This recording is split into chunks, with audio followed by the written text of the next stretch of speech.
joke was that our state flower is mildew because it rains so much. And so you might just accidentally push yourself in the wrong direction a little bit, and then it's like, I'm going to pay for it the next day. There's no guarantee whether we'll do it. But I was just like chilling. I look over and I was like, oh, hello, vagina. I was gonna keep that compass pointed, true north to what you believe. Definitely don't go to school. Go to rock and roll school. That's kind of crazy, but I don't remember this. Me neither. But when it comes to write lyrics, I really, it's a pain in the ass for me, Wow, this is what I want to listen to during my whole life. Did you really bring that up? That was a private conversation. I hope people keep thinking that I'm really relaxed while I'm playing and do not realize when I'm playing the difficult parts of the song. Those things are always interesting just because I'm so scattered. Polka metal can be interesting. Polka metal, yes. I like it. It's a microphone. What am I supposed to do with this? I'm not sure. I don't remember. I know who to sue. Yeah. It was that being told I can't and I shouldn't made me want to do it. And I'm really hopeful that it's not possible. I want to be in their presence, so I conduct my life in a way that I hope that they want to be in my presence as well.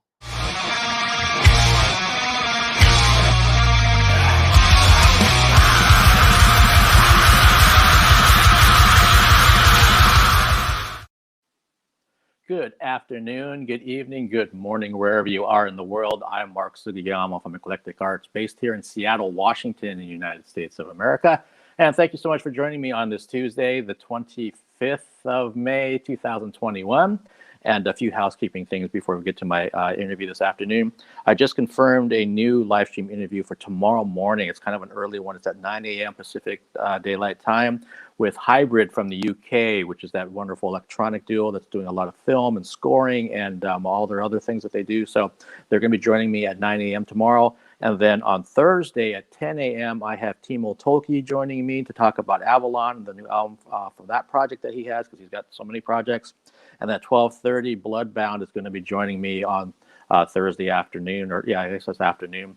And there's a couple other things that are lining up. So if you want to know what's going on with what I'm doing, you can follow me as Eclectic Arts Media, one word, on Instagram. And then some of that information gets migrated over to Facebook, but not all of it. So some of it's exclusive to Instagram. And if you're following me or watching this on YouTube for the first time, if you could subscribe to my channel, that's greatly appreciated. It won't cost you anything. If you want to know what's coming up, you can hit the notification bell, but be aware that you will get emails in your inbox about all of my live shoots coming up, which is always several every week. And then if you're on the Twitch side of things, if you could follow me over there, I always appreciate that. I see that I got a couple more followers today, I think, from this morning's interview. So always greatly appreciated. And so I'm looking forward to this interview. I was just mentioning to my guest this morning that, this afternoon, Jesus Christ, I can't even talk. I'm a longtime black metal fan, and some people don't realize that, and they know I'm a metalhead and all that kind of thing, but that I cover so many different areas of film, TV, opera, ballet, theater, and all that. But I haven't really done, now that I think about it, I don't think I've really done a virtual live stream interview with a black metal artist. So this is really fun for me. I have done some pre-pandemic in person, and I've definitely done some written ones via email. But this is going to be the first virtual one that I'm aware of. If I forgot somebody in the last year, please forgive me. But yeah, when I thought about it, I don't think I have. So let's get to it. My guest today is a black metal band from the U.S. Their debut album is coming out this Friday, the 28th of May, on Napalm Records. Please welcome to the Eclectic Arts virtual studio, Jesse from Stormruler.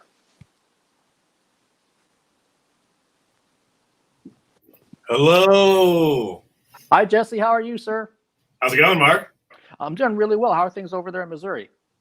Not too bad. A little warm, a little stuffy. Temperature is increasing, but it's only going to get worse. Oh, man. Yeah, we're kind of like the opposite. We're kind of like on the cooler side up here in Seattle. It's great. Yeah, it usually is up there generally. Yep. We get the worst of sides of both the weathers all the time here in St. Louis. Like, it's ridiculous. It sounds like it might be kind of like how the eastern part of Washington State is. They basically get winter and summer. There's no yeah. no fall. Spring is a fleeting couple weeks. Okay, well, I can't wait to talk to you about Stormruler and the album and everything else. And like I mentioned, I'm a huge black metal fan. So, so how did this project come to be? Because I know you and Jason are in different bands and projects. So how did this whole thing happen? Well, yeah, it was an interesting genesis. Jason and I have known each other in the scene for a handful of years. Our bands would play together. And then I started, there's a band here in town, Xaemora, that's Xaemora. And we were both friends with the guy that was his band. And in like 2016, I was like, hey, man, or he was mentioning they had an EP they wanted to record. And I was like, yeah, I'll play drums on it, and he was like, oh, really? And I was like, yeah, totally. And then so I started playing with that band kind of like as a, hired gun, if you will. And then a year or so later, the guy playing guitar at the time quit. And so Jason stepped in. And so we were playing in that band together, and we were like, this is killer. And then we just kind of started hanging out, more. And eventually we were just like, we should make an album, and we weren't like, let's form a band per se, as more as like, we were like, let's make an album, cause here in my basement, I have album making tools, I can record stuff down here.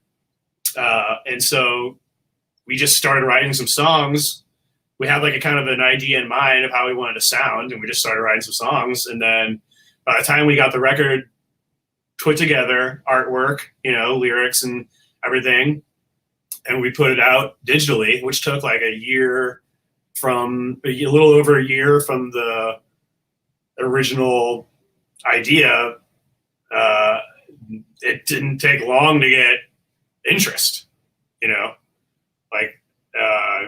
we saw how it was being somewhat well received, and we were like, wow, maybe we should this might have to become a band now, because so it was really kind of a surprising thing for us. It was just kind of a one-off project, really. So yeah, so we had to become a band kind of in the span of only a couple months, because we got label interest from Napalm Records, which we certainly did not expect, I mean, when you make an album and put it out there, that's what you hope is going to happen, is somebody's going to be like, I want to put some money behind this. I think you guys are all right. That's what every band hopes, So it didn't take long, a couple of days, and Napalm Records contacted us, and so we were like, we got to become a band now. Seems like it needs to make sense. It makes sense. So, yeah. Well, that's really cool when you have no other intention than to just create music and just put it out there, and then all these things start happening. So, like you said, with the response from fans, and then label interest, and the Napalm contacts you and says, we want to be involved with what you're doing, and then and it's during that weird time of all of our lives that no one expected to live through, where no one's allowed to play a concert, So during that period of time, you would think it'd be even more difficult to get your music into someone's ears. I mean, obviously you can use the internet and stuff, and maybe that's actually a good thing, because people are starved for new music and are looking around and spending a lot more time exploring music than they would if there wasn't a pandemic, So we were like, is it a good thing or is it a bad thing to be doing this right now? Or maybe it's good, but it's also bad, but there's some good. It's such a weird time, so we kind of tried to take advantage of it, I guess. Yeah, no, for sure. It's been just an unprecedented time. Yeah. And like you were saying, that for some people, it's been a silver lining that, there have been people that have had lots of extra time. They're at home. They can't go do things like see live events and concerts.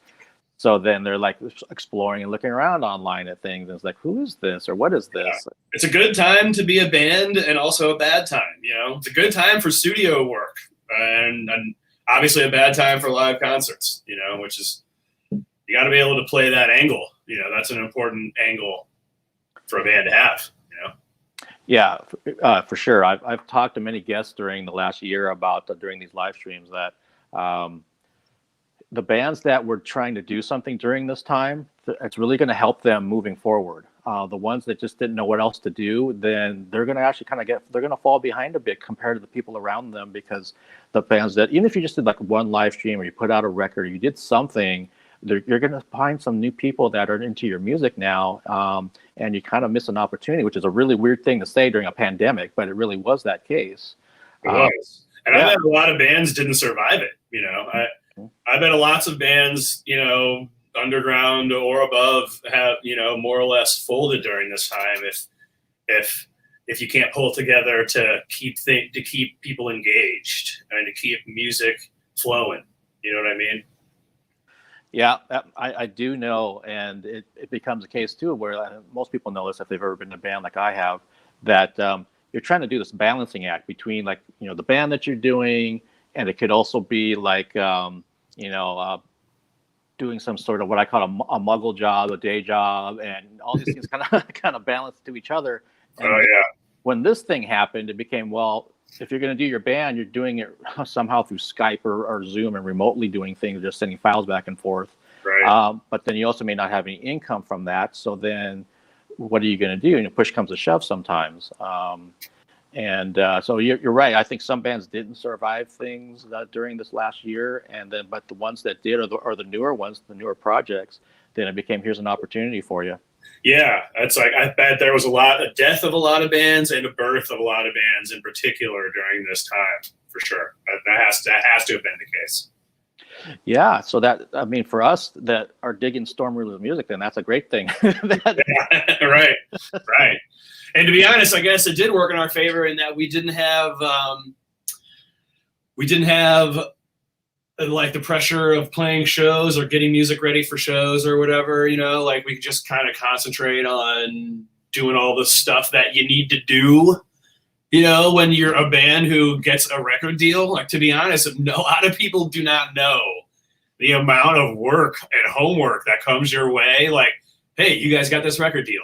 Now do these 26 things. You're like, oh my God, you know, like Bill and Ted would never have been able to do this stuff.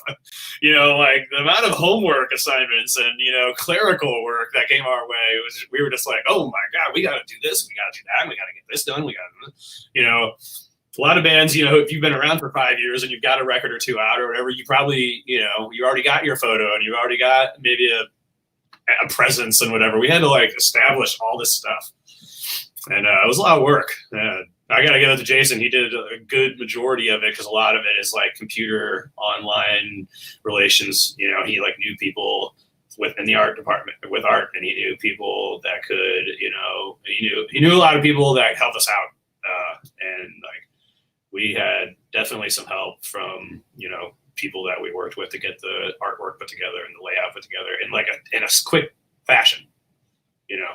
So gotta say, props out to Lauren and Giannis for the help they gave us on that front. Well, yeah, and you said, that's, you know, very well said, that sometimes that's kind of like the analogy that if you're trying to start a business, that the first mountain is actually getting the business open, but then the second mountain is actually keeping it open. Keeping the door open, keeping the lights on. That's right. Yeah. Yeah, so for you guys to do this in a short amount of time, and there's a reason why they call it the music business. They send all this shit. It's so much homework, man. Wow, you know. But hey, I mean, it's like fun to do it, you know, because unlike turning in your science homework for Miss, you know, Dirty Elbows next week, you instead are trying to turn this in so your band can get out on the road and get albums out in people's hands, and you're like, well, that's what I'm trying to do. So no amount of homework is going to stop me. You know, so it's a lot more enjoyable when that's the end result. Yeah, it's some work you don't mind. Exactly, the good kind of work. The good kind to have. And hi, Queen. Thank you for joining us today again. Yeah, you mentioned that Delane broke up during this time. That's true. They're still around, but that's Martine's deal now, and the rest of the band's doing whatever they're doing, which is bizarre. But I saw Delane like 3 or 4 times. I saw them with Sabaton. I saw them with Nightwish. I think I saw them with Sonata Arctica. Yeah. I saw all those same tours that you just mentioned. Yeah. They were on like every tour for a while, I remember. Yeah. Once they came here in 2013, they started busting their asses and getting over here like every time they could, and kept they were here a lot. That's for sure. Yep. Plant those seeds. Keep the irons in the fire. Yep. And Jesse, you were talking about, so like when you and Jason got together and started writing the songs for Stormruler, what was that process like? So are you, is Jason coming up with guitar riffs and then you're trying to put drums to it, or is it kind of back and forth with this stuff? It's a lot of back and forth. We're both big fans of singing riffs into your phone. Like I'll be driving in my car and I'll be like, oh man, 1, 2, 3, 4, bang. I'll name it, potential black metal verse or whatever it could be or whatever. And like, it'll constantly come up with these, and they hit you at the weirdest times. I've like rolled over in bed and been like, holy shit. I hit that thing and be like, all right, cool. Just like, you gotta get it down. And then like, we will remember riffs and we'll each come in with like a riff or two. And then the other guy will probably be like, I got something that might go with that. And then once you've got like 2.5, 3 riffs going, your song is taking form, and then we'll just kind of back and forth. Like, should we do this many times? Or I don't know, maybe we'll stick with this now, then maybe change it later, see how it develops. And, before you know it, we got a song, so just kind of works like that. Having 2 people is nice, for constructing and composing. Can be easy just bouncing ideas off each other. Plus Jason's a drummer as well, like no one's ever like trying to get the riff, or instead we're more like we like to figure out, does it work in the overall structure of the song dynamically, so it's great. Like we're both able to figure it out, like finish each other's riff. I'm like, it'll do that, and then in the very end, oh yeah, perfect, okay, nice, yeah, okay, and then like there it is, so like, yeah, it just like comes really natural to us writing songs together. That's one of those things, and this as a musician, that's one of those things that you cherish and hang on to, because when you find somebody like that, it's kind of rare to have the chemistry level that he and I have, for sure. I mean, it's like, it definitely works. That's why we were like, we should make an album to begin with, like we would probably make a badass album. Like, let's try it, so yeah, you want to ride that wave as long as you can. Absolutely. That's for sure. And then I know that you guys have been talking about that you describe your music as war and lore. So to me, that sounds like, I think of war metal, but I also kind of think of power metal a little bit in that sense. So is that kind of the backstory of how you wanted this music to come across, but be a black metal band? Yeah, a little bit actually. I mean, like we wanted to write black metal buzzsaw assault, from the get-go, but we didn't want to just talk about the same old black metal stuff. We were like, we're both into various, like lores, like books and movies we read or whatever, games. And what was really the impetus for the first couple lyrical ideas was the Dark Souls games. We're like, these games are seeped with black metal. This is the black metalist video game since Castlevania 2, which that is a black metal game. But it's just like, this is just asking for like black metal framework, and we wrote a couple songs, and Jason's the main lyricist. He wrote, a couple songs with a Dark Souls lyrical slant, and we were like, this just works so well, but then he got inspiration from other things. The Malazan Book of the Fallen, Book 1, Gardens of the Moon, he had read, historical stuff he'd watched or whatever, and then I was like, I'm gonna do one song.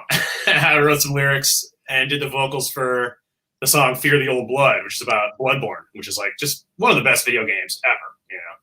Anyone who's played it will tell you, it is a dope game with killer story and just asking for black metal. And so yeah, that's kind of how the 9 songs came about.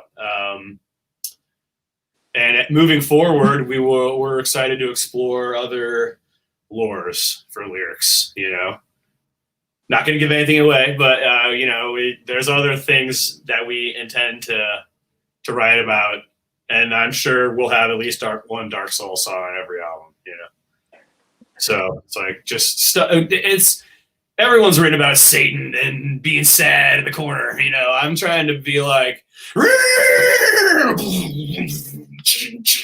you know, I like that black metal, the charge of the conquerings, you know, and like what you may say, agree, it is kind of power metal-y, and I love power metal. I'm a huge power metal fan. I love power metal.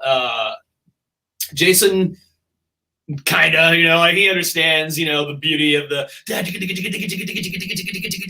you know, and so like, yeah, I mean, we're able to like kind of weave that in the slightest way, you know, that maybe if you like power metal also, or maybe you like some black metal, but you're kind of a power metaler, I feel like you might dig us, you know? So yeah, I mean, metal things, you know, in the dark fantasy realm are like so fun to explore, you know? That's what kind of inspires us more than, you know, we're not like religious guys, you know, we're not like, we don't have much, you know, we're not particularly sad people or angry, you know, I mean, we hate people like everyone else, but I mean, you know, like that, just that kind of lyrical slant isn't what speaks to us, you know? So writing lyrics about stuff like that is way more in our wheelhouse. Yeah, well, and you got to do what's organic to you. Yeah. So if that's what you have an interest in, then you definitely want to, you know, go down that road and see where it takes you. And I think it is interesting that you kind of have some, at least from the tracks that have been put out so far, some minor influence from different metal genres that are filtering into Stormruler, because that makes it a little bit more interesting too. It's not one note at all. Right. Yeah, it's possible to, you know, I think it is possible to make black metal that is musical and groovy, you know, I mean, that, you know, with head nodders, but also pounding, just like, you know, riffs that make, you know, music that it gives you the range of emotions, going back to the war and lore, you know, range of emotions of warfare. I mean, the night before the fight, you're nervous and you're like, oh my God, what the hell is going to happen tomorrow? And the morning of, you're like, make sure all my armor is nice and oiled, you know, and then as you're approaching the fight, you know, you're 5 minutes from sword clash and it's like you're getting pumped up like, I'm going to fuck these guys up. Or maybe you're like, oh my God, they're going to fuck me up or whatever, you know, it might be that way. And then the middle of the battle, you know, just chaos reigns afterwards. Maybe you survive and you're looking around, you see your dead homies and dead opponents and you're just like, God damn, is it all worth it? What did we really win? You know, I mean, you know, and then maybe that night you're just like, well, it's over now and I survived and I'm going to drink extra tonight. You know, I mean, like these kinds of like emotions are kind of what we meant to capture musically, you know? Well, you definitely captured it from what I've heard. So, yeah. Thank you. Yeah, major success. It also makes me think that there might be some sort of short movie in your future based on what you just described. I'm sure all those movies have been made 20 times over. I still watch it though. Yeah, and so I mean, even like with the first music video that came out for Reign of the Winged Duke, I mean, did you guys know then, just like what you're describing, that we want these kind of visuals, we want this to kind of really represent what we're about? Yes and no. I mean, with the first video, there was some stuff that we wanted to make sure happened, which particularly was us wearing some cool armor and carrying some cool weapons. And in a kind of like mystical setting, if you will, as opposed to like outside or like the mist and lighting and stuff. And, but at the same time, neither Jason nor I is like a video making type, you know? So like as far as like, we're not going to sit there and be like, okay, after this shot, we should do like a quick cut to you holding the sword and then us fighting. And then, you know, like nothing like that. You know, the guy we hired, Juan, JT, he had obviously plenty of experience making videos and like, he knew what to do, you know? So like, we're kind of just like, as long as we look cool and, you know, there's enough shots of us also playing instruments, you know, we don't have much of a necessarily story in mind, but, you know, JT had the vision, you know, he understood what we were going for, and it ended up turning out great, we thought. Yeah, no, it's a really great, strong representation of the band and the music, that kind of melding of everything. So to put that out there, I think it tells a lot of people out there who don't know who Stormruler is, who you are. Yes, thank you. Yeah, that's what we were hoping that would hammer home. Yeah, and so with having such a good chemistry with Jason, was there ever a thought or a possibility, or maybe even in the future, of putting like a third person into the band, or maybe even for live purposes or something? Or how's We've that? got guys to play live with us, so Okay. we do have two other guys. So when Stormruler plays live, we'll have four people. Yeah, Oh. It's funny. Like a lot of people are like, how do you make all that music with two people? And I'm like, well, multi-tracking, one person could make an entire symphony, you know. But it's like we wouldn't be playing that live. Just the two of us the music would not come through the way we intended it to. So we'll have four people live for sure. Yeah, We already got the guys. Like we've been practicing around town, and we actually filmed a live stream that's going to be airing on Friday. So today's Wednesday, on the 28th of May, the same day the record comes out. We are in a live stream that's free on Black Metal Promotions YouTube channel. So if people want to, hear what these songs sound like played live, and as well as see us playing it in a room that doesn't have a crowd in it, but hey, it's still a live show, right? But yeah, so that people should definitely tune in. I think it came across pretty killer. We had fun shooting it, and it was fun to play the music in that kind of setting. So yeah, check that out for sure. That's cool. You beat me to the punch. I was going to segue right into the live stream on Friday. So live stream Friday, free. Black Metal Promotions YouTube channel. That's cool, because that channel has, for anyone out there who's not familiar with that channel, you need to check it out, because that's where like every style of black metal is going to be there, from demos. They're the ones who like got us noticed. They streamed our album, and 3 days later, we got an email from Napalm Records. So we were like, we got the idea when talking about doing the stream. We're like, we want to stream it on their channel, and get them some action, try and give it back a little bit, because without their help, we might not even got noticed, So yeah, that's what. Want to give it back for sure. Yeah, that's cool that you're thinking that way. And then too, did you know that as a band, did you decide, hey, we want to make sure we get this the right way, and then they can air it on Friday instead of like doing it fully live, in the moment with fuck ups and all that kind of stuff? Or was there like intention behind it, filming it ahead of time?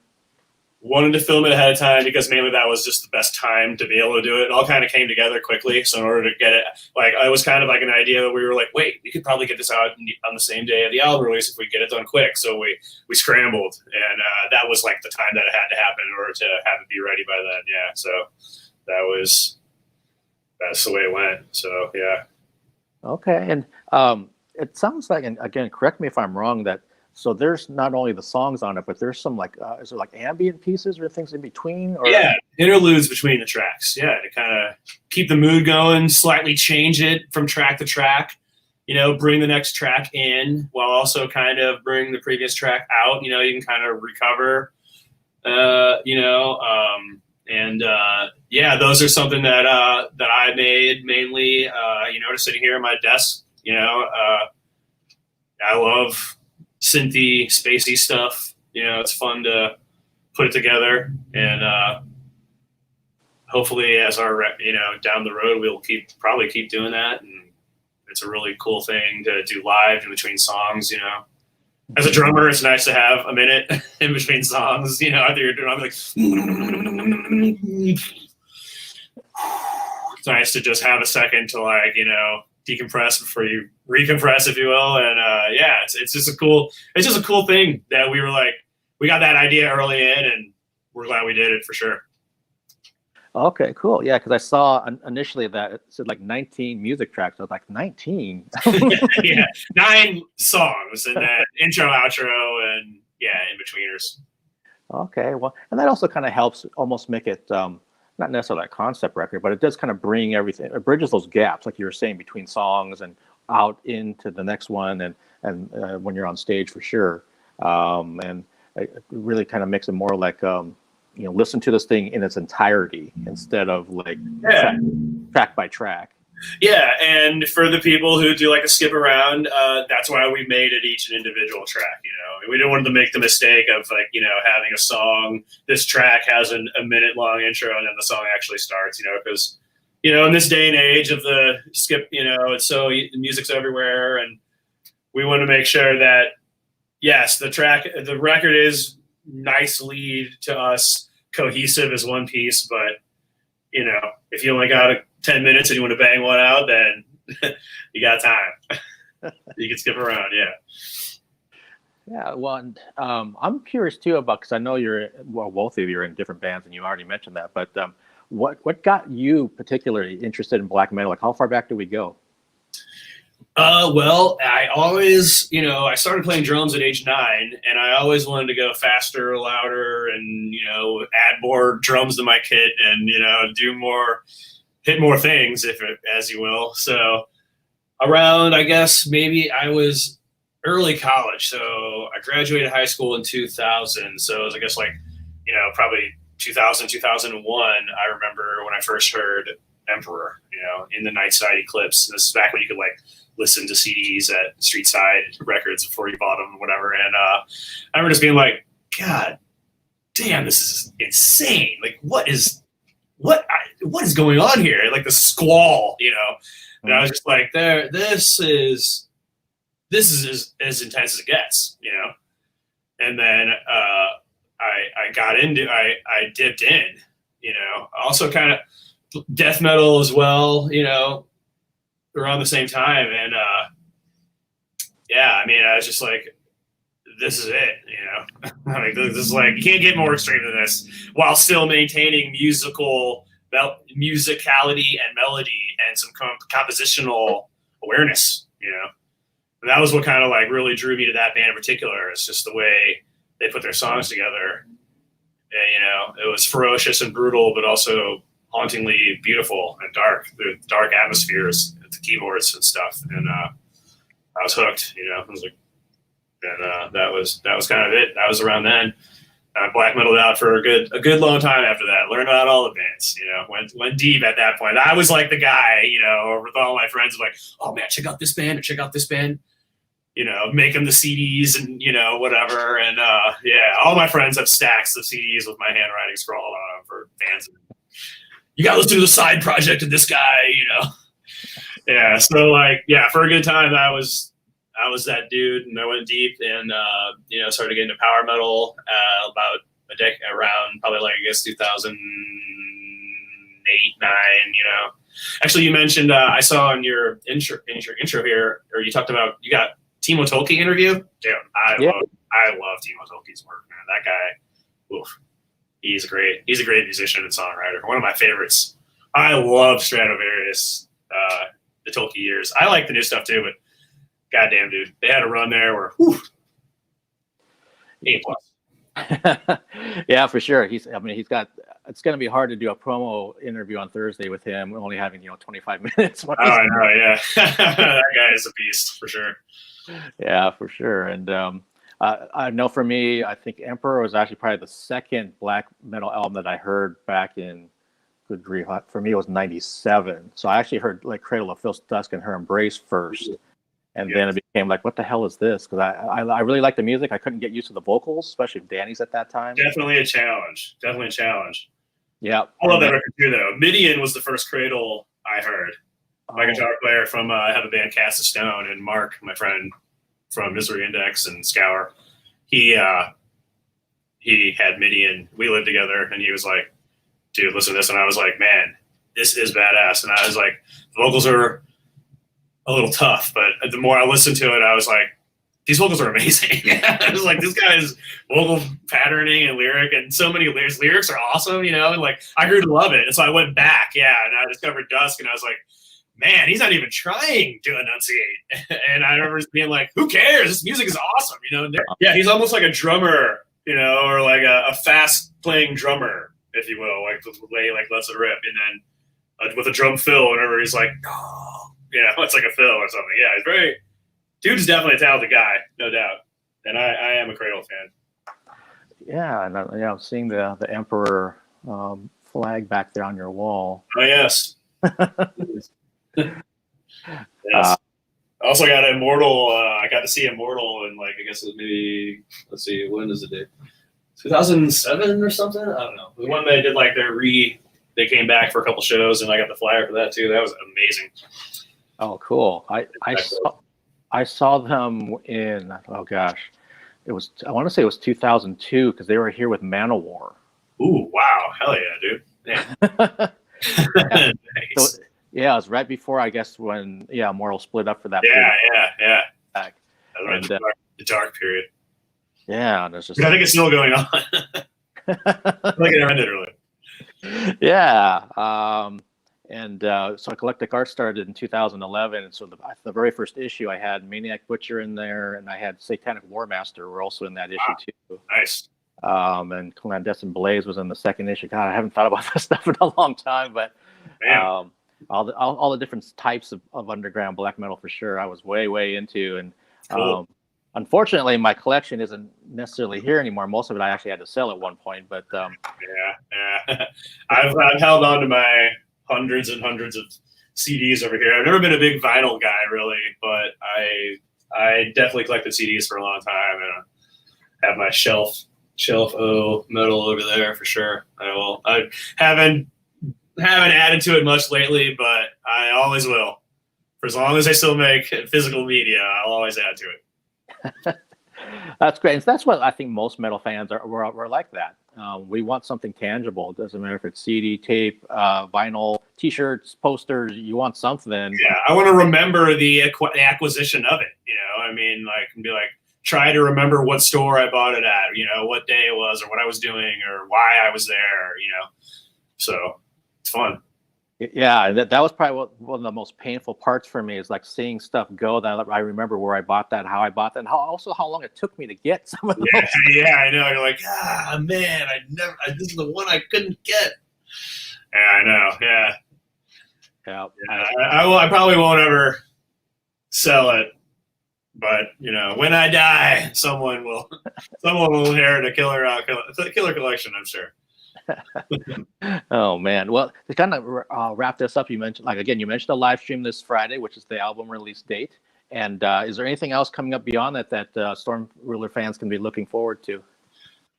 We are working on some live shows, like a preliminary run that nothing is like locked down yet, so I can't really divulge many details about that, but there will be opportunities to see Stormruler live in the Midwest area before too long. Say that. I would like to stormruler.net if people are interested in purchasing our music, T-shirts or whatever, bundles thereof. Stormruler.net is where you can get an autographed one if you're interested. And follow at Stormruler Official, I believe, is our social network stuff that Jason meticulously maintains. Anyone who's given enough of a shit to keep listening to it at this point, thank you so much, and we're only going to try and keep doing more. So awesome. And for anyone that's watching this, the stormruler.net link is right in the YouTube description, so you can just click on that sucker and it'll take you right to their site, and their store's right on there, and you can look at the signed bundles and everything else that's on there. I was looking at it the other day, and there's just a lot of really cool things that the band is doing. So, Jesse, thank you so much for taking the time, sir. I really appreciate it, and I can't wait to see the live stream on Friday. Cool. All right, Mark. Awesome. Thanks for the interview, and thanks for the interest. All right, man. Take care over there. All right, Commander.